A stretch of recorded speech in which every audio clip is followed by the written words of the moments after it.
una resonancia magnética, nosotros lo que necesitamos es que dicha resonancia magnética sea del hueso completo.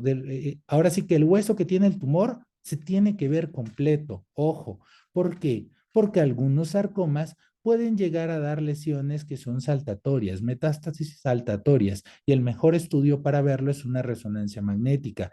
Pero si no lo pedimos, estamos cometiendo un error en nuestro abordaje diagnóstico. Entonces, recuérdenlo, resonancia magnética del hueso completo que se encuentra afectado. Tomografía, ojo, en lesiones óseas que se caracterizan por una importante formación de hueso, como por ejemplo, o en donde hay una reacción alrededor de las mismas, como en un osteoma osteoide, el mejor estudio para identificarlo es una tomografía. Pero si nosotros sospechamos malignidad, la tomografía de tórax es indispensable en el manejo de nuestros pacientes. ¿Por qué? Porque el pulmón es el principal sitio de metástasis de los sarcomas óseos. Aquí podemos ver múltiples metástasis pulmonares de un paciente con osteosarcoma. Entonces, es un estudio que siempre debemos de solicitar. Gamografía. Si contamos con la gamografía, es importante que lo solicitemos como parte del abordaje diagnóstico. Vean, este paciente con una lesión completamente hipercaptante a nivel de la escápula. Este fue un paciente con un condrosarcoma de células claras a nivel de la escápula y es importante para nosotros para determinar la extensión o la presencia de lesiones a distancia. Pero también contamos con PET y el PET es muy importante. El PET tiene mucha mayor sensibilidad y especificidad que el gamagrama para determinar esta actividad tumoral y es muy útil cuando sospechamos cáncer metastásico a hueso. El PET con flor de desoxiglucosa, que es el que habitualmente utilizamos en el Instituto de Cancerología, nos permite determinar múltiples lesiones metastásicas, como en pacientes con cáncer renal, cáncer de próstata, cáncer de mama, cáncer de tiroides. Esta edificación no ahondaré mucho en esto, solamente mencionaré que cuando tengamos todo nuestro diagnóstico o todo nuestro abordaje completo es cuando podemos estadificar a nuestro paciente. Incluso esto va a ser incluso después de la biopsia. Entonces, NKIN es la clasificación universalmente divulgada, pero también tenemos la clasificación de la AJCC, en donde para extremidades tenemos las características importantes de que en el estadio 3 considera la presencia de metástasis saltatorias y en los estadios 4 lo divide en aquellas lesiones que son pulmonares, estadio 4A, o cuando hay metástasis a otros órganos o hueso y se considera estadio 4B. Entonces, importante tener en cuenta que en pelvis y en columna vertebral no se clasifica por estadios, simplemente se maneja el TNM. Es una clasificación mucho más completa que la clasificación de Enekin. En cuanto a los errores diagnósticos, es importante que tengamos en cuenta que hay un libro que es muy viejito, pero que particularmente a mí me gusta mucho, que es el libro de Greenspan. El capítulo 1 es un capítulo muy importante en cuanto a entender la descripción y las características radiográficas de un tumor óseo. ¿Por qué? Porque incluso en la primera página del primer capítulo del libro de Greenspan nos dice algo que es fundamental y es, no se debe realizar un tratamiento excesivo en un tumor óseo. No se debe realizar un tratamiento insuficiente en un tumor óseo maligno. No realizar un abordaje y una toma de biopsia incorrectos. Recuerden que el principio oncológico es más importante que el principio funcional y esa es una visión de nosotros los ortopedistas oncólogos. Pero las biopsias es algo que todos los que nos dedicamos a la ortopedia oncológica seguramente hemos visto, biopsias mal realizadas. Vean esta biopsia que le hicieron a un paciente con osteosarcoma, o sea, tiene un abordaje transversal y sobre el abordaje transversal le hicieron un abordaje longitudinal y únicamente para tomarle biopsia a este paciente. Estos errores no son únicamente exclusivos de los ortopedistas, no. Esto lo hizo un cirujano oncólogo. Entonces, ¿quién se debe de encargar de ver los pacientes con tumores musculoesqueléticos? El cirujano que está especializado en el manejo de este sistema tan importante que somos nosotros, los cirujanos ortopedistas. Y yo siempre he insistido en eso. Las biopsias, siempre en extremidades, se deben de realizar de forma longitudinal y jamás de forma transversal. Les pongo otro caso más de otro osteosarcoma y vean el abordaje transversal que le hicieron a este paciente. Esto termina, digo, sin contar que termina contaminando todo, esto también incide en el pronóstico. Nosotros no podemos ser más malos que el cáncer. Nosotros debemos de ayudar al paciente. Entonces, biopsia es mal realizada. O tratamiento sin biopsia. Todos los que nos dedicamos a la ortopedia oncológica hemos visto esto. Y este es un caso muy dramático de una niña de 17 años, similar al caso que mencioné al principio de mi charla, en donde tenía una lesión lítica a nivel del húmero proximal. Pero quiero que noten algo muy importante. Le dijeron que era un quiste óseo aneurismático, pero vean la radiografía, cómo se observa este patrón, este permeativo hacia la región metáfiso diafisaria del hueso húmero. Esto no es un quiste óseo aneurismático. Sin embargo, quien la vio le, le hizo curetaje y le puso injerto óseo, como ustedes podrán ver, y obviamente la lesión progresó y además de todo, llegó a mi consulta con metástasis pulmonares. Le hicimos una resección del húmero proximal y una reconstrucción con una prótesis modular en donde reconstruimos la cápsula articular con una malla de Vicryl prolene. La paciente conservó su extremidad, sin embargo, debido a las metástasis pulmonares irresecables, la paciente terminó falleciendo. Otro caso más, muy dramático, que llegó a mi consulta, en donde un paciente con osteosarcoma y fractura en terreno previamente dañado, de 25 años de edad, pues alguien tuvo a bien ponerle una placota para darle, pues no sé qué tipo de osteosíntesis, porque aquí veo demasiados tornillos, pero pues la placa está en su lugar y el osteosarcoma también. Este paciente también falleció.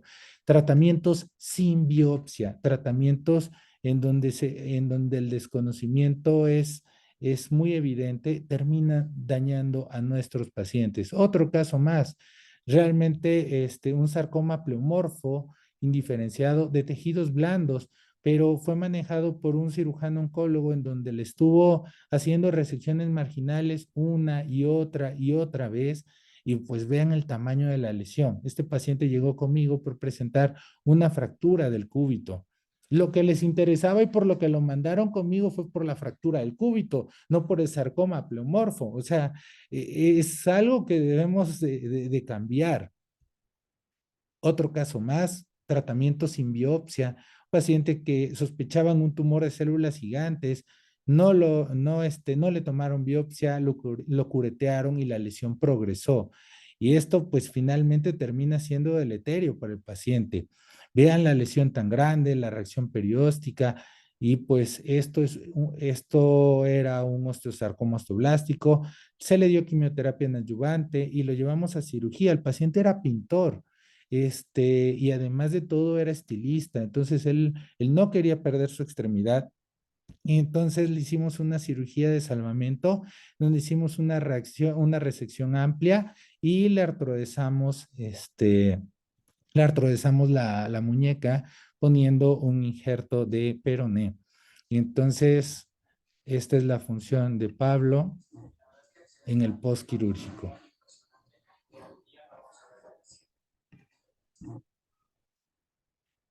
Planificar la cirugía es muy importante. Llega un momento en donde ya tenemos la biopsia, ya sabemos que es un osteosarcoma y hacemos cosas como estas o hacen cosas como estas. Digo, afortunadamente esto no lo hice yo.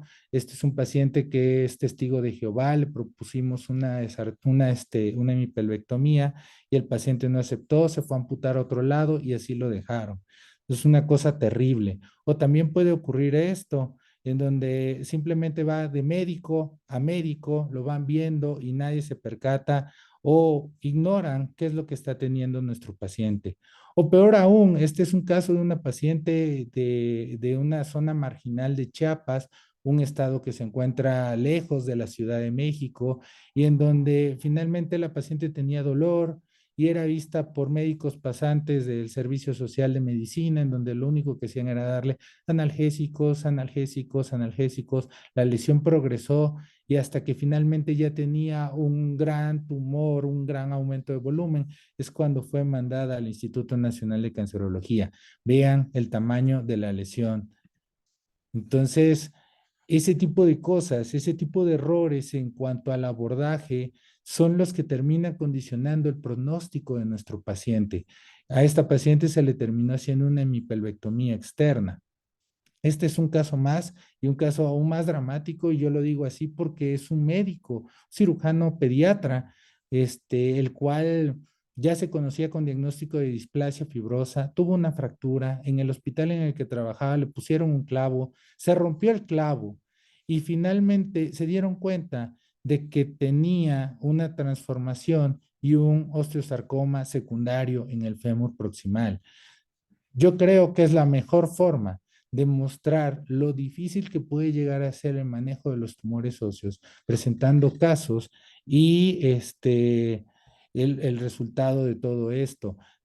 Le pudimos hacer una cirugía de preservación de la extremidad, le hicimos la resección del tumor de gran tamaño, como pueden ver ustedes, y lo reconstruimos con una prótesis total modular.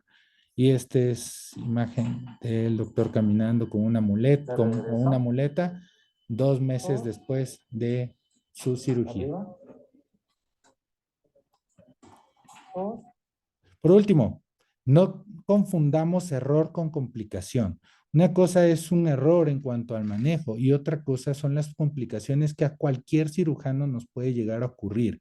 Porque uno de los comentarios que más frecuentemente se hacen en México es: ¿y para qué le salvamos la extremidad? Si se va a infectar, se puede fracturar, mejor ampútalo. Y eso no debería de ser así. Brevemente les digo, tenemos múltiples opciones de tratamiento quirúrgico para hacer cirugías de preservación de la extremidad, pero lo más importante y algo que siempre recalco en mis alumnos es la planificación preoperatoria. Una cirugía bien planeada es una cirugía que muy probablemente va a ser bien realizada. Entonces, opciones tenemos muchas, reconstrucciones hasta con nuestro mismo cuerpo. Este fue un paciente con un tumor de células gigantes, en donde lo que hicimos fue la resección marginal del radio distal y lo reconstruimos con un injerto vascularizado del peroné. Entonces reconstruimos la muñeca con el peroné proximal. Opciones tenemos muchas, pero lo más importante es que no seamos víctimas de nuestras propias decisiones. Yo les agradezco el tiempo, la invitación y pues comparto con ustedes que la ortopedia oncológica ha ido cambiando y necesitamos seguirla difundiendo. Muchas gracias por su tiempo y quedo a disposición de ustedes para preguntas y comentarios. Muchas gracias, doctor Miguel Clara, por su magistral presentación. De verdad que nos dio un paseo por todo lo que es el abordaje, todo lo que es la clínica y el manejo básico, por así decirlo, los tumores musculoesqueléticos. Queda abierta la sesión de preguntas, considerando que el doctor tiene que en este momento, bueno, atender pues, actividades privadas particulares, y eso habíamos comentado, que es la pregunta para el doctor en este momento, y las más exposiciones, pues sí se puede hacer a la final de todo el simposio. Ok, Tenemos una pregunta en el chat que Revisa dice, Vizconde.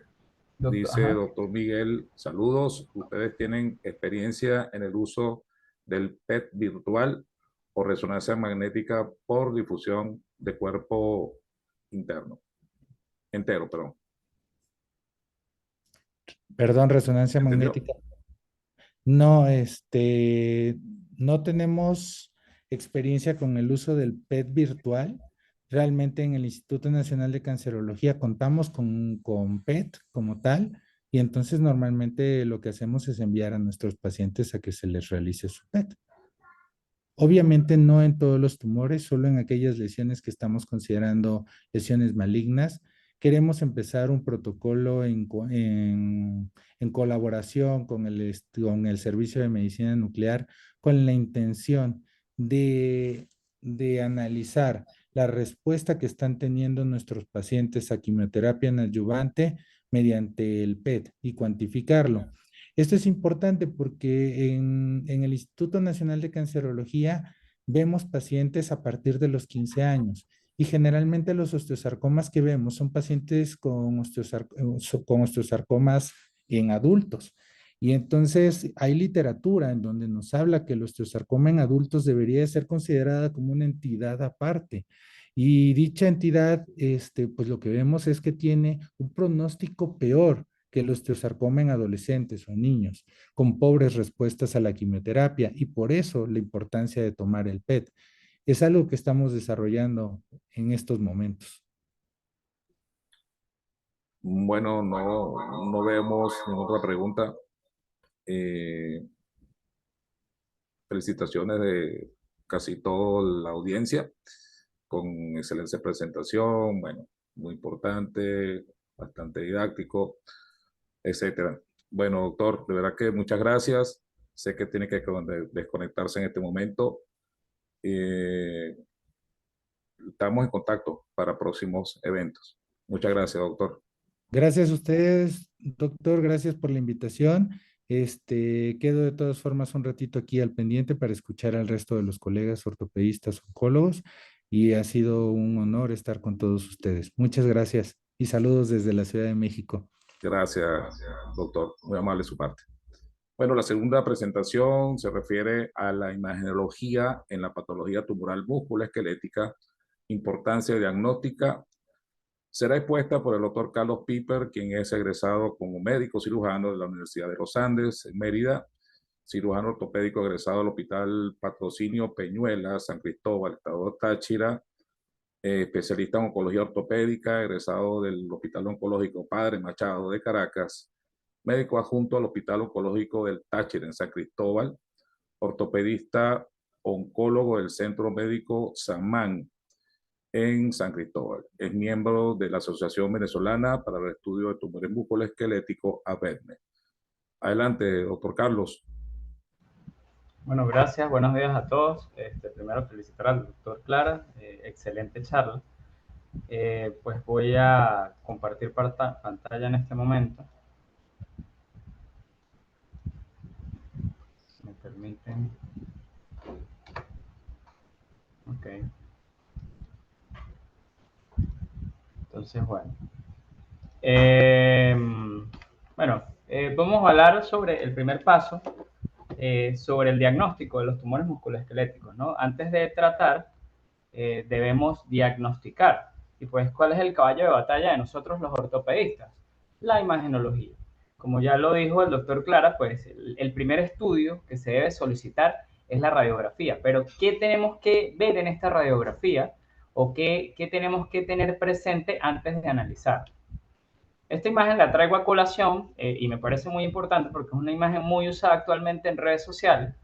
Como sabemos, pues las redes sociales vinieron a revolucionar el mundo, sobre todo en el campo de la medicina, y siempre encontramos de todo. Entonces, ella nos habla de la localización de ciertas lesiones tumorales y pues muchas veces no sabría yo decir si esto pues es acertado o no, porque como sabemos en la medicina, 2 más 2 no es 4. Una lesión puede confundir y puede significar otro tipo de diagnóstico, como ya se vio en la charla precedente. Por eso es importante tomarlo en cuenta, que no todo a veces lo que vemos pues es lo que vamos a encontrar. Sin embargo, si hay múltiples lesiones de diagnóstico por exclusión, y es importante tomar en cuenta que el medio de diagnóstico que tenemos es la biopsia del estudio histopatológico. Esto es lo que nos va a dar un diagnóstico certero y preciso. Es importante siempre tener este punto aclarado, ¿ok? Entonces, ¿qué es lo primero? Primero hay que contextualizar el paciente. No podemos ver una rayos X, ni siquiera por WhatsApp, ni siquiera que nos muestren solo el estudio de imagen, sino tenemos que evaluar a este paciente clínicamente, cómo está, qué edad tiene, en qué grupo de edad se encuentra. ¿Por qué? Porque hay lesiones que son predilectas en ciertos grupos de edad. Como sabemos, los sarcomas primarios de hueso tienen predilección en los pacientes de la primera y segunda década de la vida, y los tumores de los adultos suelen ser las metástasis, los tumores de la médula ósea, como los mielomas, los linfomas, y algunos como los tumores células gigantes. Pero es importante tomar en cuenta si es un paciente con cartílago abierto o un paciente con cartílago cerrado para poder acercarnos al probable diagnóstico, ya que sabemos que el diagnóstico lo da la biopsia. También tomar en cuenta por qué acude este paciente, si es un paciente con dolor localizado, inflamación, si se asocia a un traumatismo o no, si hay un aumento de volumen o si sencillamente, como en la gran mayoría de los casos que encontramos, es por un hallazgo casual. Doctor, me golpeé, tuve un traumatismo, me hago una rayos X, sorpresa, tenemos una lesión tumoral como la que vemos aquí abajo a la izquierda, ¿ok? Y en otros casos, el paciente que tiene un mecanismo de muy baja energía, en el cual se presenta alguna fractura, por ejemplo, doctor, me paré de la cama y sentí un dolor intenso, vemos la rayos X, vemos una fractura y si vemos con más detenimiento podemos ver una alteración de la estructura ósea. Y también tomar en cuenta si es un paciente que ya tiene un diagnóstico previo de cáncer, por ejemplo, cáncer de mama, cáncer prostático, cuál es su sintomatología asociada, hiporexia, pérdida de peso, fiebre, entre otras, y saber si el paciente tiene un dolor continuo con un antecedente de esta importancia. Entonces, ¿cuál es la función de las imágenes? O en líneas generales para poder llegar al diagnóstico, pues tenemos la detección que se hace a través, como lo dijimos, de la historia clínica, el examen físico y la radiografía simple. Con estos tres ya empezamos a detectar, oye, aquí hay un problema. Luego tenemos el diagnóstico o el diagnóstico diferencial, a través del cual lo vamos a hacer con estudios como la tomografía computarizada o la resonancia, que a mi criterio personal, y como ya lo dijo el doctor Clara, es la de elección. Y para estadificar, básicamente, o en algunos casos, diagnóstico diferencial, tenemos la gammagrafía ósea y tenemos también la tomografía de resonancia y el PET virtual y el CT-PET. Entonces aquí podemos ver una imagen y cómo podemos diferenciar en un paciente, por ejemplo, con cartílago cerrado y cartílago abierto, y siempre vemos que hay lesiones que son más complejas que otras. Por lo menos la imagen de su derecha, podemos evidenciar un paciente pediátrico con lesiones óseas sin criterios de malignidad, un patrón geográfico 1A con un halo esclerótico en ambos miembros inferiores, un paciente con una probable displasia. Como vemos la imagen de la izquierda, ya una lesión más comprometida, con imágenes en patrón algodonoso con extensión a las partes blandas. Todos estos son criterios en los cuales debemos tomar en cuenta para evaluar el tipo de lesión, ¿okay? Entonces, ¿qué información nos proporciona la radiografía simple? Primero, la topografía de la lesión. ¿Qué quiere decir esto? Su localización en el esqueleto, en el hueso y dónde se ubica, los márgenes de la lesión, la zona de transición que le hace este tumor al hueso y cómo se defiende el hueso de esta lesión, el tipo de destrucción ósea que le hace la lesión al hueso, el tipo de matriz, cuál es la composición de tejido tumoral y cuál es la naturaleza y extensión que afecta al periósteo y las partes blandas. También qué información nos proporciona la rayos X, en algunos casos la respuesta al tratamiento, pero ella tiene ciertas limitaciones como las lesiones grandes en pelvis y en columna vertebral. Entonces, esta imagen, pues, extraída del Greenspan, podemos evidenciar qué es lo que vamos a buscar en una radiografía simple. Primero, la localización del tumor, si es epifisiaria, metafisiaria o diafisiaria. Vamos a ver el patrón de destrucción, si es un patrón geográfico, si es un patrón apolillado, permeativo, la reacción perióstica, pues que es algo que nos orienta mucho al diagnóstico. La matriz de la lesión, si es una matriz radiolúcida, radiopaca, si es una matriz con calcificaciones, las lesiones múltiples y la extensión a las partes blandas. Entonces, hablando un poco sobre la localización, hay ciertas lesiones que, como se mencionó previamente, tienen cierta predilección por ciertas localizaciones. Por ejemplo, el condroblastoma es una lesión que se presenta en las primeras décadas de la vida en la región epifisiaria y pues nos acercan al diagnóstico. Sin embargo, pues debemos confirmar esto por la biopsia, ¿no? Otras, por ejemplo, que tienen predilección por las diáfisis, en este caso la diáfisis de la tibia, el amantinoma y el encondroma, que suele ser muy común en las regiones metafisiales y que tienen estas características osteolíticas a su alrededor y con calcificaciones internas. También dentro de los límites y el patrón de destrucción, es importante tomar en cuenta que tenemos tres patrones. El geográfico, que a su vez se clasifica en el 1A, 1B y 1C. ¿En qué se basa la diferencia de ellos tres? En el grado o en el tamaño del margen esclerótico. Si es un margen esclerótico más osteoblástico, que contiene más la lesión, podemos acercarnos a una lesión más benigna. Sin embargo, si este patrón se va, o este margen o algo se va adelgazando, podemos hablar de una lesión más destructiva del hueso. Esto sobre todo en las lesiones que son bajo su estadificación como las benignas de tipo Anakin, que pueden ser latentes, benignas o agresivas. Y también tenemos los patrones de malignidad, como son las lesiones apolilladas y las lesiones permeativas, que tienen una afectación de hueso mayor. O sea, aquí podemos ver, por ejemplo, una lesión con un margen esclerótico 1A, donde vemos pues que es una lesión de características aparentemente benignas. Estas lesiones, pues, cuando uno trata de dar un diagnóstico por presunción, no es necesario hacerles biopsia. ¿Cuáles son estos tipos de lesiones? Los fibromas no osificantes. Como también tenemos un margen esclerótico o un margen no esclerótico, las lesiones tipo 1B son unas lesiones un poco más osteolíticas, de mayor tamaño. Sin embargo, podemos ver que no es una lesión que impresione en características malignas. Y ya las lesiones con patrón apolillado y permeativo pues tienen una zona de transición que, como les mencionaba, es esta respuesta de defensa del hueso ante esta noxa que lo está afectando, pues ya vemos reacción perióstica, un patrón de destrucción mayor, ya nos orienta hacia un diagnóstico de una lesión maligna. Aquí podemos ver un patrón geográfico 1C, donde prácticamente ya hay inclusive afectación de la cortical, la imagen de la izquierda, con una lesión pues altamente lítica y destructiva del hueso, un probable tumor de células gigantes. Y podemos ver radiológicamente cómo se puede ver esta lesión apolillada con imágenes múltiples líticas a nivel dentro del hueso, con afectación cortical y un patrón permeativo pues que es más destructivo del hueso. También es importante tomar en cuenta la reacción perióstica. Tenemos el patrón ininterrumpido, que suele ser de lesiones benignas. Aquí a la izquierda podemos evidenciar una imagen de un osteoma osteoide, cómo está ese engrosamiento cortical, pero vemos que esta reacción perióstica, que no es más que una reacción de defensa del hueso ante la noxa, aumenta esto para tratar de contener la lesión. También tenemos los comunes patrones sol radiante, que es clásico de los sarcomas malignos del hueso, del osteosarcoma, del sarcoma de Ewing.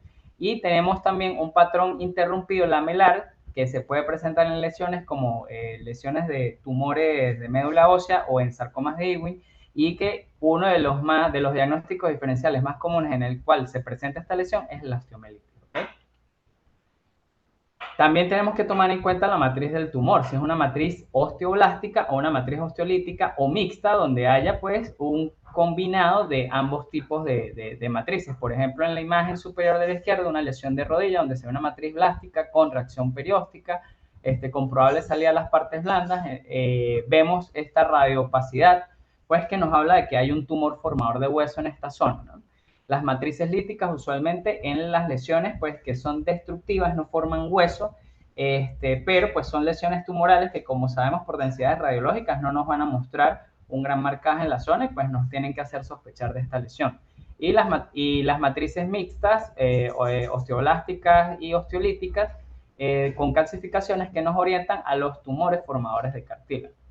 También es importante, y muchas veces vemos que el paciente llega con un aumento de volumen y vemos que puede ser una imagen ósea o una lesión ósea que afecta a las partes blandas y se extienden a las partes blandas. Entonces, como vemos, los tumores malignos no suelen presentar infiltración a partes blandas, a excepciones de los tumores de células gigantes.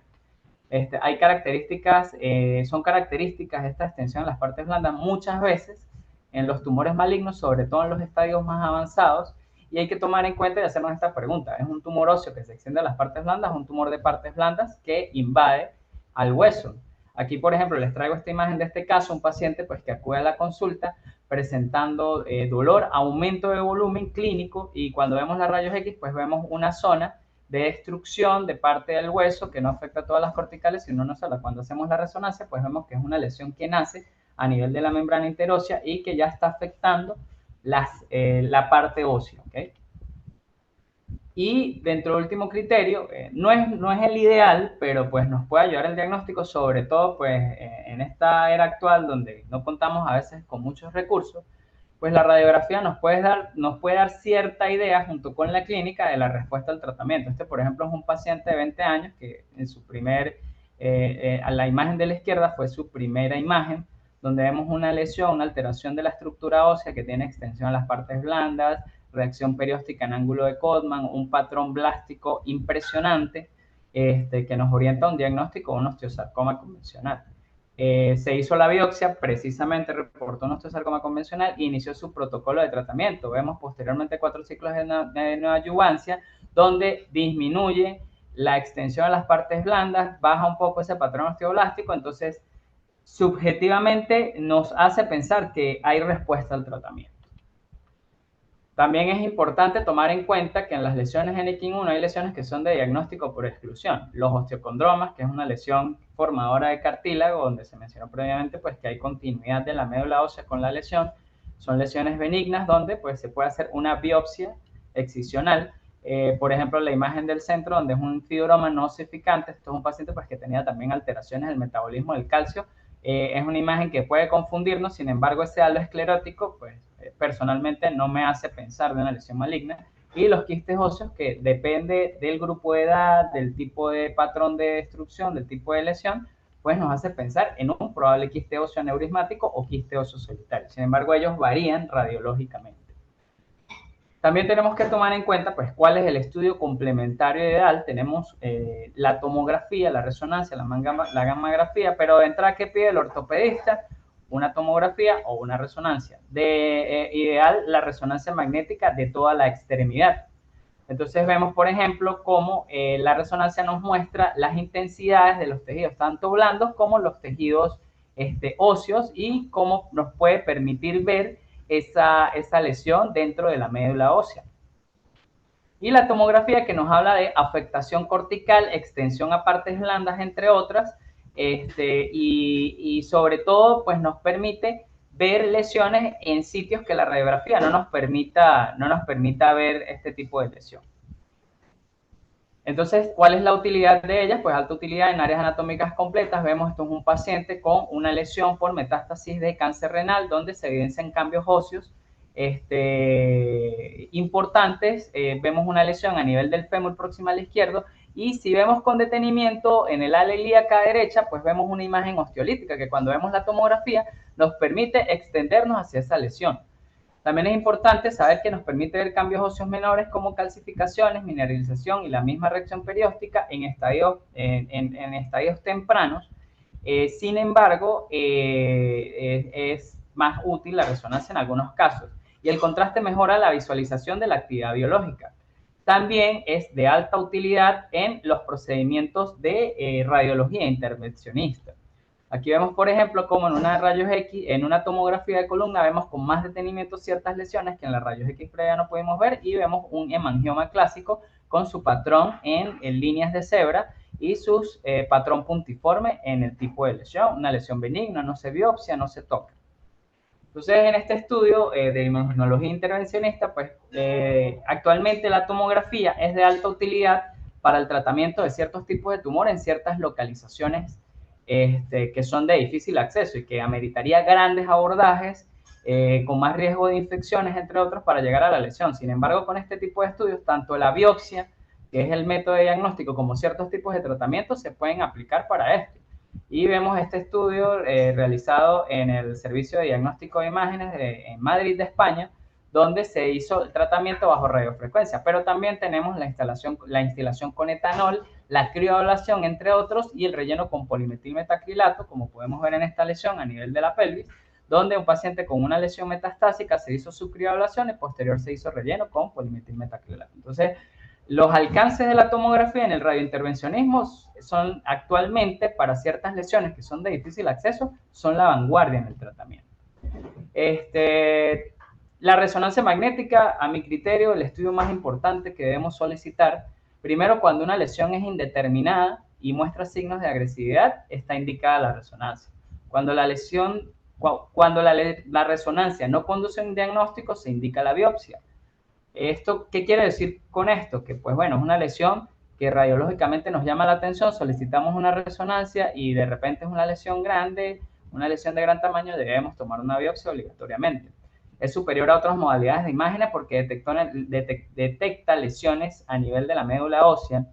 Es muy útil para la estadificación local y la planeación quirúrgica, y se utiliza para evaluar también la respuesta al tratamiento, y de esto hay muchos estudios actualizados donde se estudian los gradientes de difusión y los coeficientes de difusión del tejido, del agua y todo a nivel del hueso, para ver si hubo una respuesta al tratamiento. Entonces, como el primer tip, en una lesión que no esté muy clara, que nos llame la atención, vemos aquí a nivel de la derecha una radiografía con una imagen osteolítica, no es muy clara, bueno, solicitamos una resonancia, vemos que es una lesión tumoral totalmente, cambia el patrón del hueso. También la resonancia es útil porque nos ayuda a identificar el edema óseo y nos ayuda a diferenciar ciertas lesiones, por eso pues siempre es útil solicitarla. Pero en pacientes ya con diagnósticos de tumor o diagnósticos de cáncer, pues siempre es importante solicitar de toda la extremidad. Como vemos acá, una paciente con un sarcoma de Ewing post-tratamiento, en la cual pues ya teníamos que hacer el control local y se hizo una resonancia para ver qué posibles lesiones tenía, identificando lesiones a nivel distal del fémur, y esto cambia la planificación quirúrgica. También vemos en esta imagen, es una paciente con un osteosarcoma condroblástico, fue tratada por oncología médica y posteriormente vemos cómo reduce la lesión a nivel del fémur distal, diciéndonos, oye, bueno, hubo buena respuesta al tratamiento, es hora de hacer un adecuado control local. Y es importante saber que según la codificación de los valores de ADC en la resonancia, pues ciertos tumores se pueden identificar, ojo, sin tener que hablar de un diagnóstico previo a la biopsia. Pero vemos que ciertos tipos de tumores se pueden, según su coeficiente de atenuación, nos puede acercar a ciertos diagnósticos. También están los estudios complementarios como el gammagrama óseo, en el cual pues previamente se usaba el tecnesio 99, pero actualmente se usa el FDG de sodio, el cual nos muestra pues una lesión un poco más o nos muestra una categorización más amplia de este tipo de lesión y cómo puede estar afectado al paciente. Y el PET-CT, que es el de elección, sin embargo, pues como sabemos, sus costos son altos, son elevados, pero nos habla de actividad biológica a nivel de cualquier tejido del organismo, sobre todo en las actividades tumorales.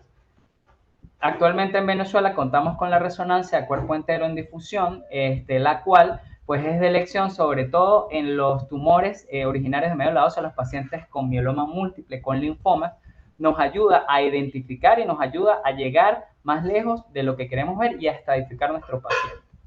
Pero ¿cuál es el presente actualmente de los estudios de imágenes en tumores musculoesqueléticos? La planeación 3D, la planeación quirúrgica y la reconstrucción a través de la realidad virtual. ¿Qué utilidad, qué ventajas tienen este tipo de mecanismos o de estudios o de reconstrucciones? Nos permiten mejorar los márgenes, reducirlos al mínimo, y nos permite hacer una reconstrucción para llegar pues al quirófano con una adecuada reconstrucción. Actualmente la cirugía asistida por computador en tumores musculoesqueléticos es ideal. Esto es un trabajo realizado en Chile donde pues se hizo una resección de un sarcoma y se logró establecer adecuadamente la resección de márgenes quirúrgicos y posterior reconstrucción con una prótesis hecha a la medida en reconstrucción 3D. Vemos que radiológicamente se hace el estudio para hacer los adecuados cortes y reducir los márgenes. Y también la utilidad de estos estudios en cuanto al tratamiento, podemos ver una tomografía de intensidad modulada, una tomografía para dar radioterapia de intensidad modulada, lo que nos ayuda a mejorar el pronóstico de los pacientes. Entonces, ¿qué podemos concluir? La clínica siempre va a orientar al estudio. La radiografía debe ser siempre el primer estudio de método de diagnóstico. Así solicitemos resonancia, debemos solicitar una radiografía para evaluar una tumoración musculoesquelética personal. Y esto personaliza la lesión junto con la clínica.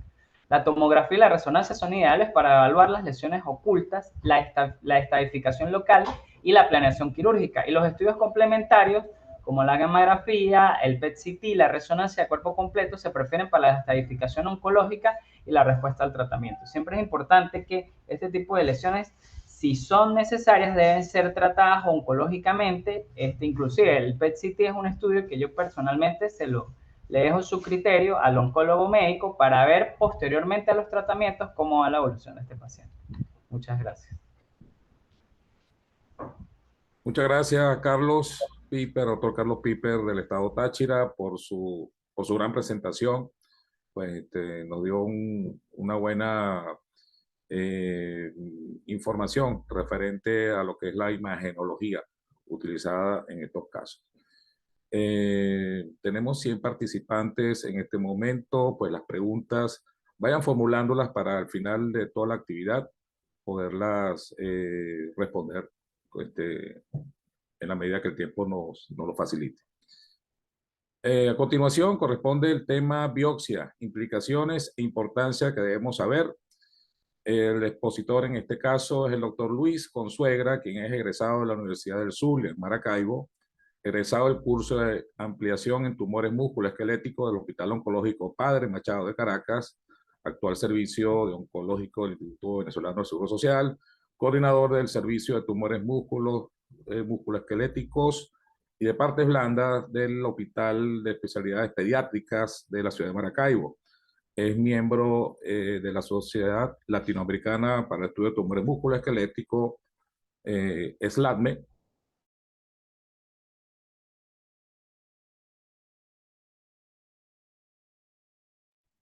Sí, ahora conecté. Adelante, doctor. Sí, adelante, doctor.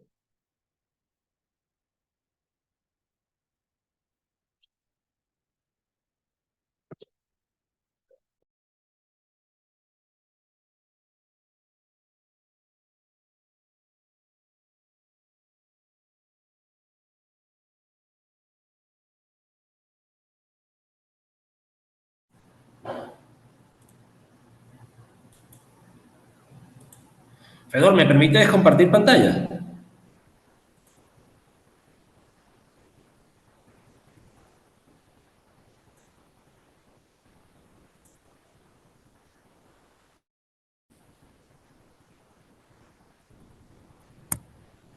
¿Aló? ¿Fedor?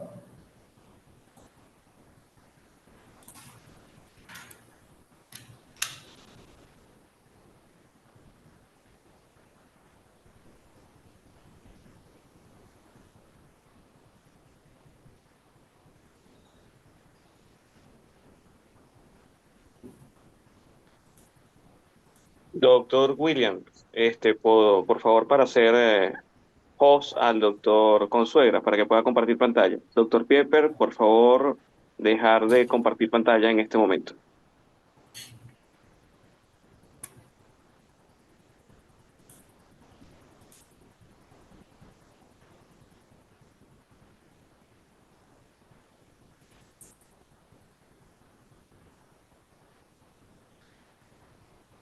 Luis, pero el host lo tienes tú o lo tiene el doctor Fedor.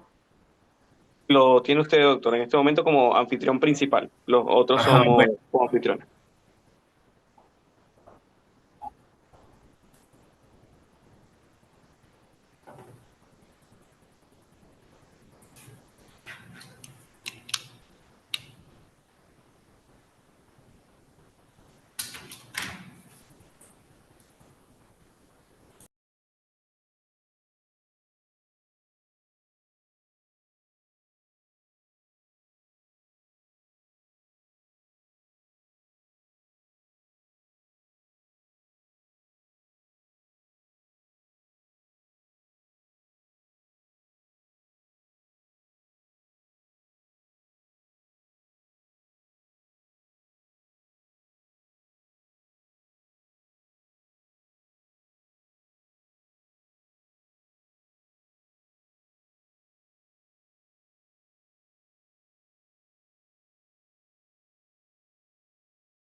Estamos presentando unos problemas técnicos, disculpen.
Dispensen pues la falla audiovisual, pero bueno, energía eléctrica, factor planta, etcétera, muchas cosas.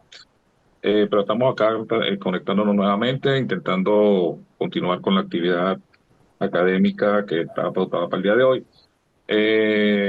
Como no podemos comunicarnos por ahora con el doctor Luis Consuegra, por la falta del host, creo que es algo así que Luis William tiene que activar allí.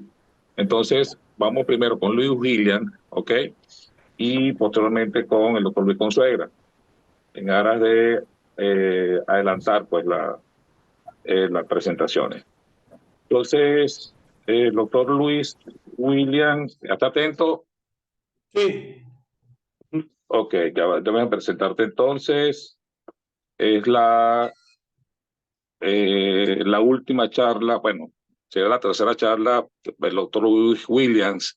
El doctor Luis Williams es cirujano ortopédico traumatólogo, egresado del Hospital José María Vargas de La Guaira. Es especialista en oncología ortopédica, egresado del Centro Médico Centro de la Trinidad en Caracas.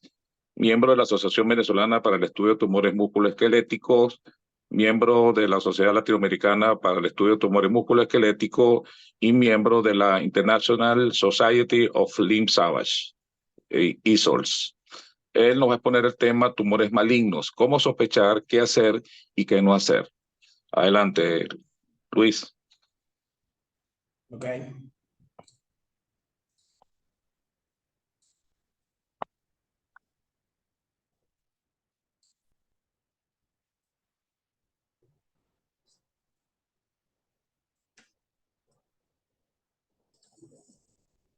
Ok, ¿se ve?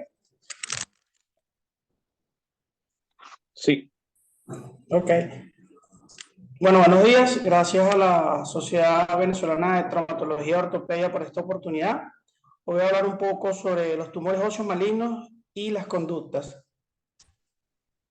Como contenido vamos a tener el qué hacer si sospechas y el qué no hacer. Para conversar o para iniciar un poco vamos a hablar sobre las diferencias entre tumor benigno y maligno.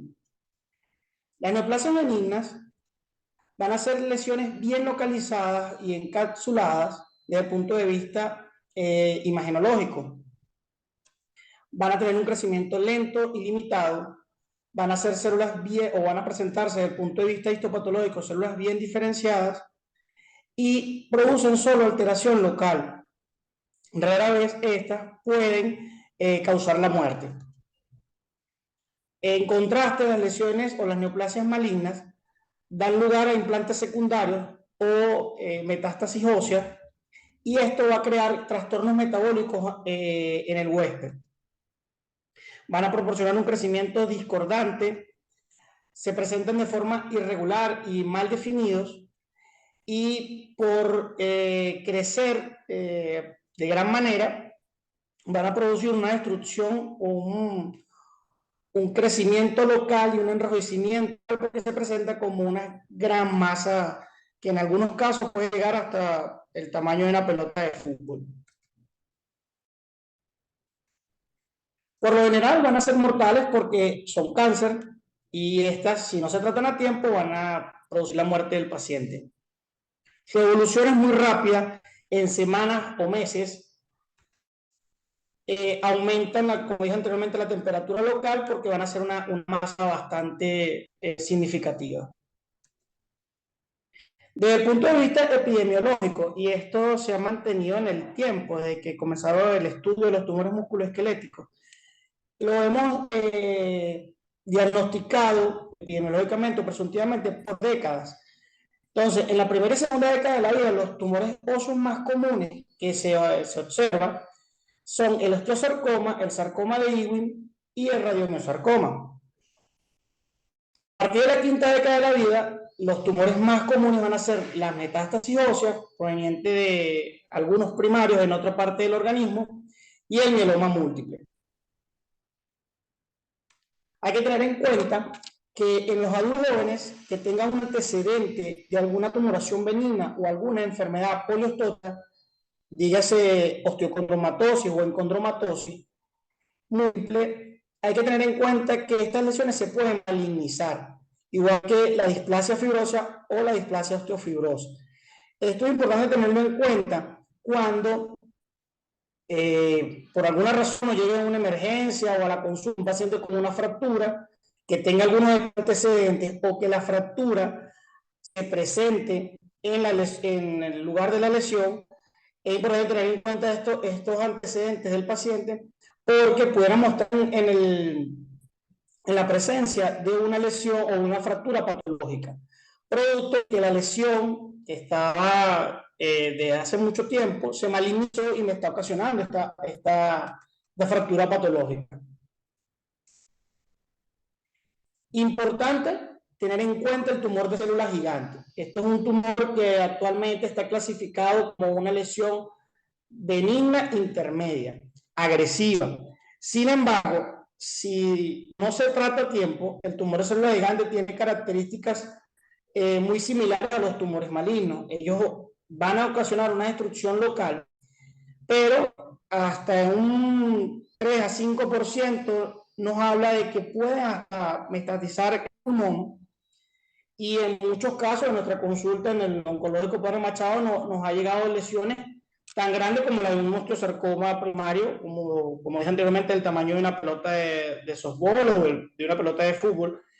Y desde el punto de vista de alternativas quirúrgicas, ya sea de resección o de reconstrucción, esta lesión tiene alguna similitud con las lesiones malignas. En muchos casos terminamos colocando una endoprótesis o haciendo resecciones amplias porque la lesión ha crecido considerablemente.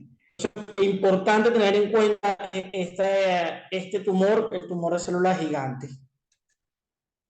Ahora bien, si ustedes sospechan de una lesión, de una tumoración maligna o también de una benigna, lo primero que deben hacer o tomar en cuenta son los antecedentes, tanto oncológicos como familiares que tenga el paciente.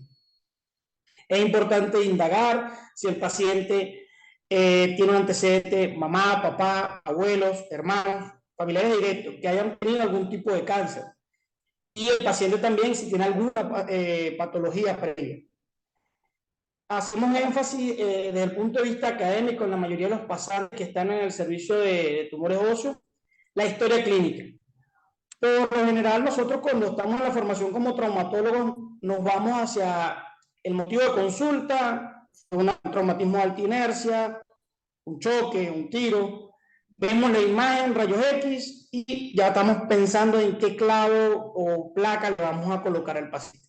En el caso de los tumores óseos o del paciente con una patología tumoral musculoesquelética, hay que sentarse a indagar, a hablar con el paciente, hacer una historia clínica donde se miden los miembros inferiores o donde tenga la lesión, el tamaño de la masa, si tiene circulación colateral. Hay que dedicarle más tiempo, y eso hacemos énfasis en la consulta, porque de la historia clínica y de los antecedentes vamos a sacar muchas cosas que nos van a ayudar a un diagnóstico presuntivo. En estos pacientes se solicitan paraclínicos. Si ven en la imagen de la rodilla, como ven una gran masa, esto es un paciente que va a tener disminución de la cifra de hemoglobina, va a estar anémico y va a tener otros parámetros desde el punto de vista del laboratorio alterados. Elevación de la fosfatasa alcalina, elevación del calcio sérico, muchas cosas que en un paciente con una fractura o un paciente de traumatología convencional no vamos a tener. Si usted tiene todos estos parámetros, usted tiene que referir al paciente. Ante la sospecha, es mejor referir al paciente. En muchos casos han referido al paciente con una lesión benigna, pero que no pasa nada, seguimos en una observación cada 4 o 6 meses. Pero cuando la lesión es maligna, es mejor mandarlo a tiempo para evitar males mayores. Entonces, si sospecha, nos queda de esta lámina la conclusión de vamos a referir al paciente ante la sospecha. Entonces, si usted es oncólogo ortopedista o trabaja, es apasionado como nosotros en esta materia, nosotros básicamente vamos a hacer o vamos a aplicar lo aprendido. ¿En qué se basa aplicar lo aprendido? La solicitud de estudio de imágenes con criterio, como decía mi compañero Carlos Piper, solicitar el estudio más adecuado. En nuestro país, por condición económica, tenemos que tener o hacer énfasis en esto, porque por los altos costos de los estudios, tenemos que solicitar a veces, o no es como la bibliografía nos lo dice, de solicitar todo el estudio y sacarle el provecho a cada estudio. En muchos casos, a veces hay que solicitar solamente la tomografía o la resonancia, porque van a venir estudios de estadificación, como el CT-PET o el PET-SCAN, que son más costosos. Entonces, hay que tener un poco de criterio antes de solicitar los estudios de imagen. Planificar una buena biopsia, también como decía el doctor Clara, la biopsia se realiza pensando en una cirugía más grande o una cirugía donde vamos a resecar el tumor. Y por tanto, esta biopsia o este tipo de biopsia va a ser resecado cuando se saque la masa. Esto es importante tenerlo en cuenta porque en muchos pacientes, y ya vamos a tener unos ejemplos, se realizan la biopsia en otro centro, llegan ya con una biopsia previa, pero no respetan los márgenes o los compartimentos. La triada de Jaffe es importante tenerla en cuenta. Esto es la triangulación de la imagenología, la clínica del paciente, toda la sintomatología y la parte de histopatología o histología. Al tener esta triangulación vamos a tener un diagnóstico presuntivo y un diagnóstico fidedigno. Estadificar el paciente, bueno, con los estudios de extensión se estadifica para saber si la lesión es primaria, si la lesión es única o si ya es un paciente que está en un estadio avanzado según las diferentes clasificaciones o estadiamientos. Vemos si el paciente ya tiene metástasis y de ahí vamos a darle la opción quirúrgica más conveniente para el paciente y manejarlo de manera multidisciplinaria.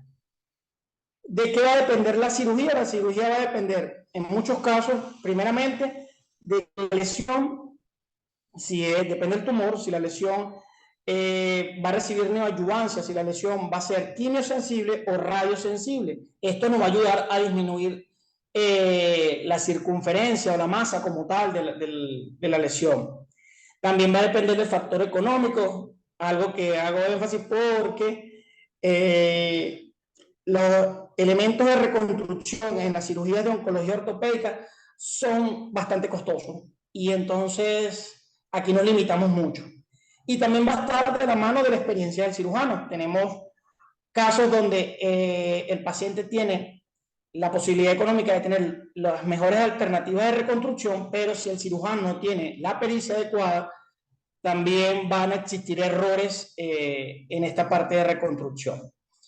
Y bueno, la parte o este mensaje de que se puede garantizar un buen manejo, más no el éxito del mismo, es porque tenemos que tener en cuenta que trabajamos con cáncer, con tumores malignos, y hay un tope o hay una supervivencia en cada lesión. Hay lesiones que son bastante agresivas y que su supervivencia es muy poca, a pesar de hacer un trabajo heroico y hacer unas cirugías muy bonitas. El paciente va a durar muy poquito, pero esto ya es historia natural de la enfermedad o de ese tipo de tumor como tal. Importante, el manejo del paciente debe hacerse multidisciplinariamente con todas las especialidades o subespecialidades que ameriten o que amerite el paciente o el caso. Todos son importantes al momento o estar en pro del paciente. Ahora, si usted no es ortopedista oncológico, usted va a generarle al paciente un viacrucis. Y todo viacrucis o este viacrucis va a empezar por realizar sin criterios una biopsia. Entonces, si usted no es ortopedista oncológico, no realice la biopsia porque le va a traer bastantes problemas al paciente.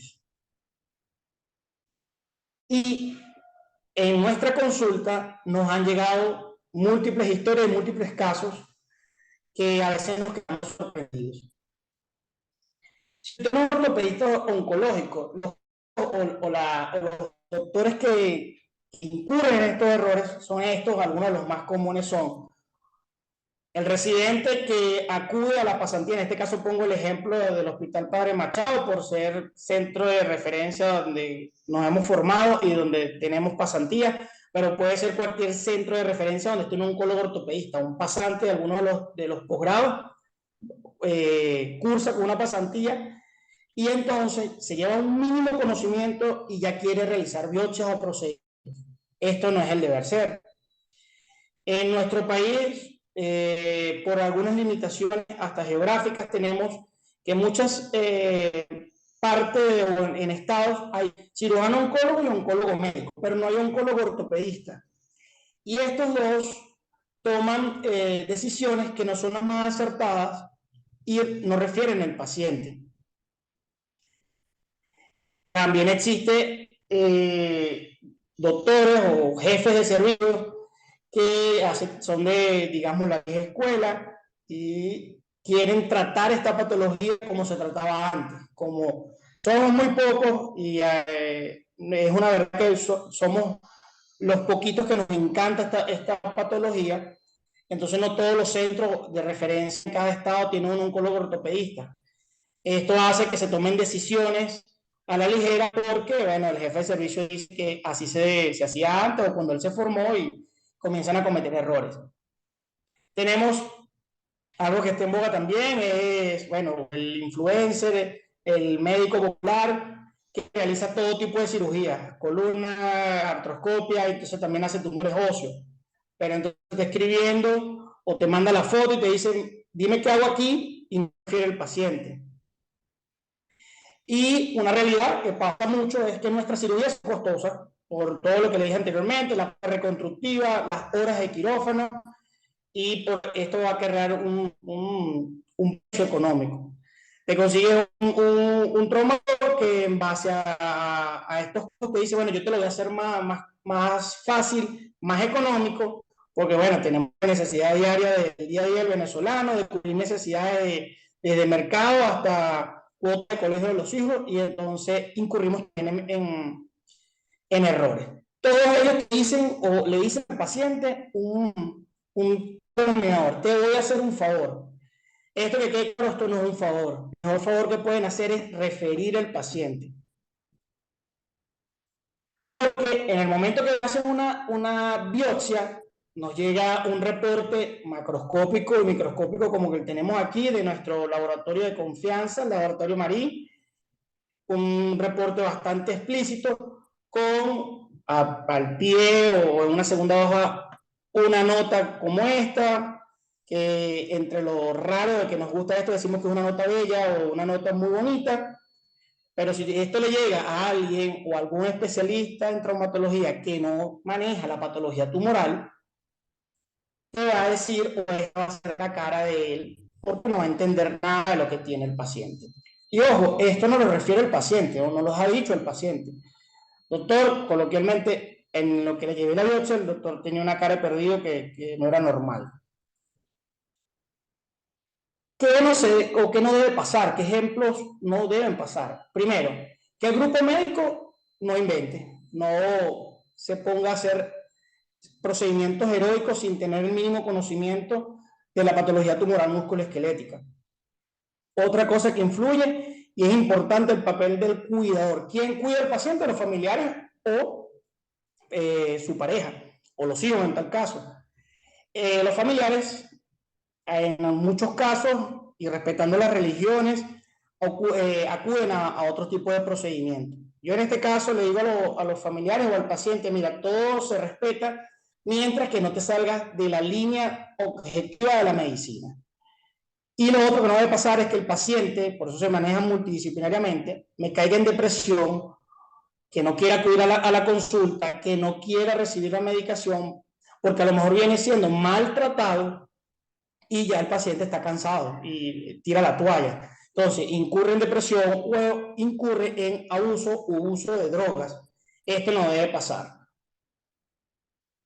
Este es otro ejemplo de lo que no debe pasar. Nos llegan bastantes pacientes, sobre todo en niños, que la madre refiere a los familiares que le han hecho procedimientos de artrocentesis en muchas oportunidades. Te refieren, te dicen, nosotros semanalmente acudíamos a la consulta, el doctor les traía el líquido de la rodilla o de alguna articulación, le colocaba una venda y el niño mejoraba, pero la semana seguía con esto. Volvió otra vez a aumentarse la articulación o se llenaba la rodilla de líquido. Esto pasa o deja de pasar hasta que ya la rodilla no es líquido, sino que es una masa, y así te lo refieren. Tengan en cuenta, y vuelvo y repito, los antecedentes. Los antecedentes son importantes.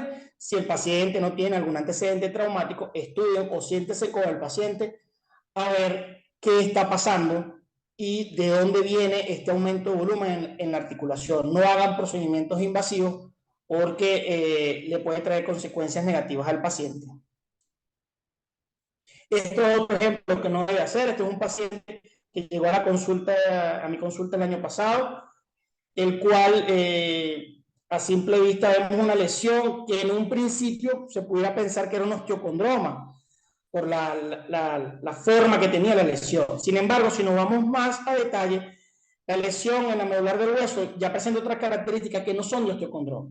Sin embargo, lo trataron como un osteocondroma. Le hicieron una resección marginal, lo inmovilizaron.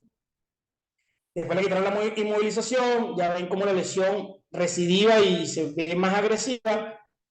Ya aquí la lesión hace una fractura patológica, lo cual genera esta masa y así llegó el paciente. Entonces, este es un paciente que probablemente tenga que ir a una desarticulación porque ya está en un estadio avanzado y ya tiene mucho tiempo con esta lesión como tal.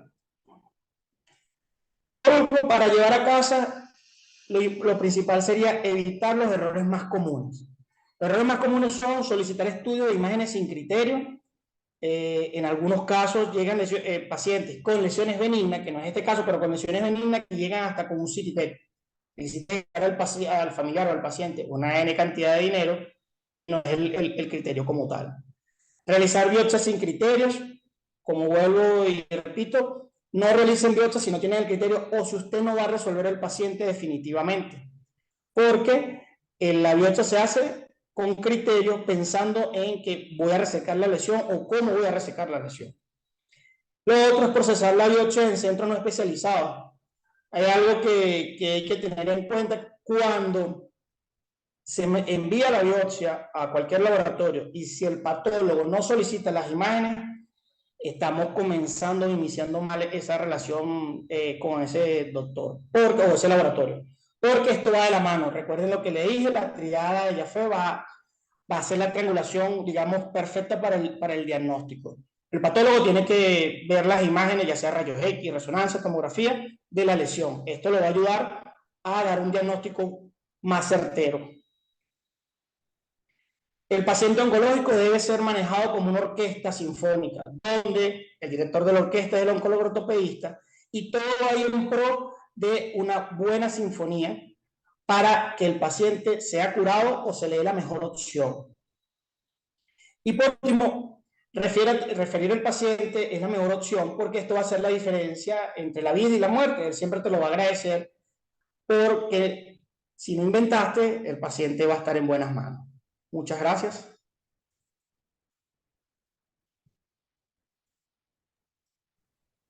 Gracias, Luis William, por la gran presentación, bastante aleccionadora, bastante demostrativa, bastante digerible, pues, bueno, para el público que no es tan especializado en esta área, pero yo sé que el mensaje por lo menos llegó. Bueno, corresponde la última presentación al doctor Luis Consuegra, no sé si está listo. El doctor Luis Consuegra nos va a exponer biopsia, implicaciones e importancia. ¿Qué debemos hacer? Obviamente, este tema viene a continuación de la parte de la imagenología, siguiendo la secuencia de lo que es el protocolo del estudio de los tumores musculoesqueléticos, pero por cuestiones técnicas, pues tuvimos que